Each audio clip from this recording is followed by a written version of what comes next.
হালালে বরকত আছে, বলেন তো কিসে বরকত আছে? হালালে বরকত, অল্প হইলেও বরকত আছে। ধরেন যে আমি আলুর ভর্তা পান্তা ভাত দিয়ে খাইলাম, কিন্তু খুব তৃপ্তি, স্বাস্থ্য ভালো, সুঠাম দেহ, ফ্যামিলিতে সুখ, ছেলে কথা শুনে, ওয়াইফ নামাজ পড়ে, তাহলে তো দুনিয়াটাই জান্নাত হয়ে গেল, ঠিক কিনা বলেন? আর ধরেন আপনি পোলাও, কুরমা, বিরিয়ানি এগুলো খাইলেন, ডানে বায়ে ইচ্ছা মতো কামাই করলেন, কিন্তু এমন রোগ আল্লাহ দিছে একটা হসপিটালের বিল পরিশোধ করতে 10 লাখ নাই, এরকম আছে না? নেই? একটা হসপিটালের বিল দিতে যে 10 লাখ টাকা নাই। তার মানে হালালে বরকত, প্রিয় ভাইয়েরা, আমার সঙ্গে ভাইয়েরা, এই জন্য হালালের সাথে থাকবেন।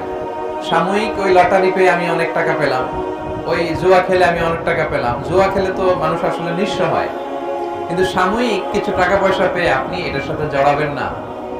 এই জীবনটা একেবারে ক্ষণিকের।